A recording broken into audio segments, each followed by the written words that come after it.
नमस्कार मित्रों, मेरे चैनल ओजोन 2 में आपका बहुत बहुत स्वागत है। आज हम बात करेंगे हिंदू धर्म में अपनाए जाने वाले 16 संस्कार के बारे में, जो कि आज के हर मनुष्य को पता होना चाहिए।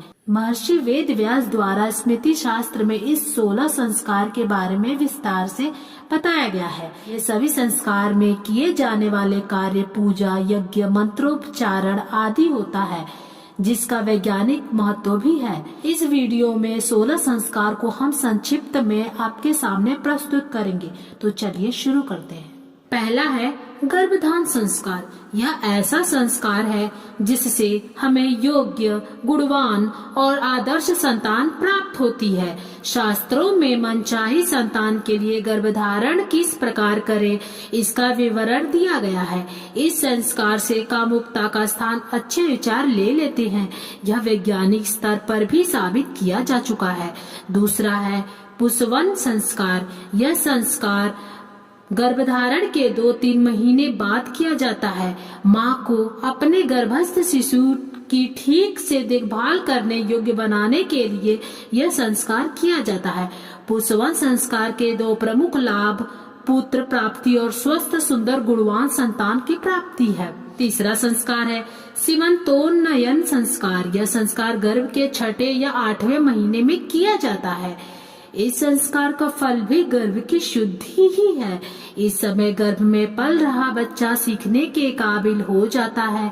उसमें अच्छे गुण, स्वभाव और कर्म आए, इसके लिए माँ उसी प्रकार आचरण, विचार, रहन सहन और व्यवहार करती है। चौथा है जात कर्म संस्कार। शिशु का जन्म होते ही इस संस्कार को करने से गर्भस्रावजन्य संबंधित सभी दोष दूर हो जाते हैं।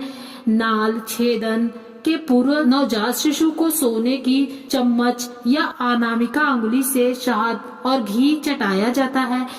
घी आयु बढ़ाने वाला तथा वात व पित्त नाशक है और शहद कफ नाशक है। सोने की चम्मच से शिशु को घी व शहद चटाने से त्रिदोष, वात, पित्त व कफ का नाश होता है। पांचवा है नामकरण संस्कार। शिशु के जन्म के बाद 11वें या 100वें दिन नामकरण संस्कार किया जाता है। ब्राह्मण द्वारा ज्योतिष आधार पर बच्चे का नाम तय किया जाता है। बच्चे को शहद चटाकर सूर्य के दर्शन कराए जाते हैं। उसके नए नाम से सभी लोग उसके उत्तम स्वास्थ्य व सुख समृद्धि की कामना करते हैं। छठा है निष्क्रमण संस्कार। इस संस्कार का फल विद्वानों से आयु की वृद्धि बताया है। ये संस्कार शिशु के जन्म के 4थे या 6ठे महीने में किया जाता है। सूर्य तथा चंद्रमा आदि देवताओं का पूजन कर शिशु को उनके दर्शन कराना इस संस्कार की मुख्य प्रक्रिया है। हमारे शरीर पृथ्वी, जल, अग्नि, वायु और आकाश, जिन्हें पंचभूत कहा जाता है, इसलिए पिता इस संस्कार में इन देवताओं से बच्चे के कल्याण की प्रार्थना करते हैं। 7वां है अन्नप्राशन संस्कार।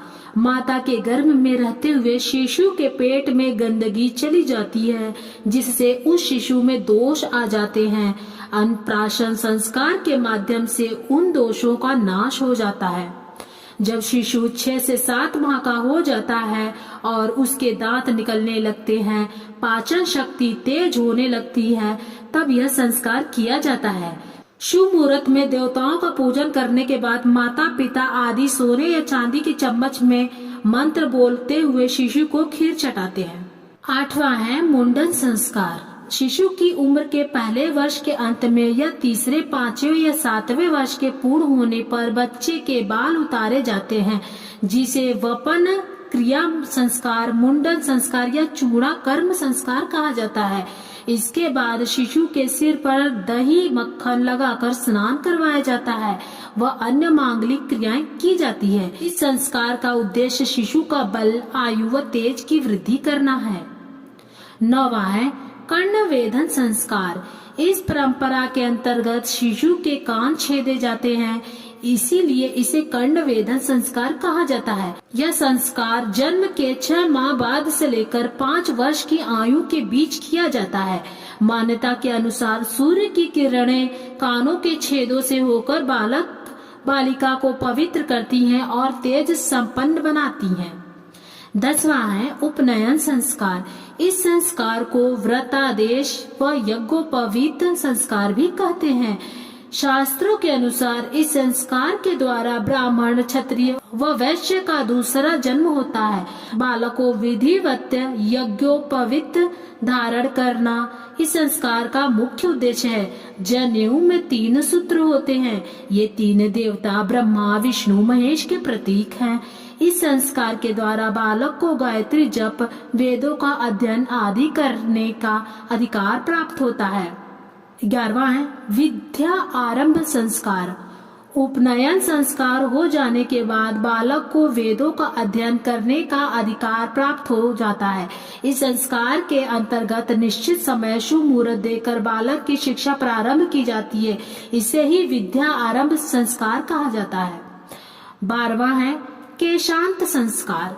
विद्या आरंभ संस्कार में बालक गुरुकुल में रहते हुए वेदों का अध्ययन करता है। उस समय वह ब्रह्मचर्य का पूर्ण पालन करता है। उसके लिए केश और जनेऊ धारण करने का विधान है। पढ़ाई पूरी हो जाने के बाद गुरुकुल में ही केशांत संस्कार किया जाता था। इस संस्कार में बालक का मुंडन किया जाता है। यह संस्कार सूर्य के उत्तरायण होने पर किया जाता है। 13वां है समावर्तन संस्कार। समावर्तन का अर्थ है फिर से लौटना। समावर्तन विद्या अध्ययन का अंतिम संस्कार है। पढ़ाई पूरी हो जाने के बाद ब्रह्मचारी अपने कुल की आज्ञा से अपने घर लौटता है, इसलिए इसे समावर्तन संस्कार कहा जाता है। इस संस्कार में वेद मंत्रों से अभिमंत्रित जल से भरे हुए 8 कलशों से विधि पूर्वक ब्रह्मचारी को स्नान करवाया जाता है, इसलिए इसे वेद स्नान संस्कार भी कहते हैं। इस संस्कार के बाद ब्रह्मचारी गृहस्थ जीवन में प्रवेश पाने का अधिकारी हो जाता है। 14वां है विवाह संस्कार। विवाह का अर्थ है पुरुष द्वारा स्त्री को विशेष रूप से अपने घर ले जाना। विवाह के बाद पति पत्नी साथ रहकर धर्म का पालन करते हुए जीवन यापन करते हैं। पुराणों के अनुसार ब्रह्म आदि उत्तम विवाह से उत्पन्न पुत्र पितरों को तारने वाला होता है। 15वां है विवाह अग्नि संस्कार। विवाह संस्कार में होम आदि क्रियाएं जिस अग्नि में की जाती हैं उसे अवसस्थ नामक अग्नि कहते हैं। इसी को विवाह अग्नि भी कहा जाता है। विवाह के बाद वर वधू उस अग्नि को अपने घर में लाकर किसी पवित्र स्थान पर स्थापित करते हैं। वह प्रतिदिन अपने कुल की परंपरा के अनुसार सुबह शाम हवन करते हैं। प्रतिदिन किए जाने वाले इस हवन को ब्राह्मणों के लिए आवश्यक बताया गया है। इसी अग्नि में सभी देवताओं के नियमित आहुति दी जाती है। 16वां है एष्टि संस्कार। इसका अर्थ है अंतिम यज्ञ। आज भी शव यात्रा के आगे घर से अग्नि जलाकर ले जाई जाती है। इसी से चिता जलाई जाती है। विषय है विवाह के बाद व्यक्ति ने जो अग्नि घर में जलाई थी उसी से उसके अंतिम यज्ञ की अग्नि जलाई जाती है। मृत्यु के साथ ही व्यक्ति स्वयं इस अंतिम यज्ञ में होम हो जाता है। हमारे यहाँ अंत्येष्टि को इसलिए संस्कार कहा गया है कि इसके माध्यम से मृत शरीर नष्ट होता है। साथ को अगर आपको इस सभी संस्कारों के विषय में डिटेल में वीडियो चाहिए तो आप कमेंट बॉक्स में बता सकते हैं। इसके अलावा इस वीडियो से रिलेटेड आपके मन में कोई भी सवाल या सुझाव है तो आप जरूर शेयर करें। धन्यवाद। वीडियो पसंद आए तो मेरे चैनल ओजोन 2 को सब्सक्राइब करें और बेल आइकन को प्रेस करें। फिर मिलते हैं नेक्स्ट वीडियो में, तब तक के लिए जय माता दी।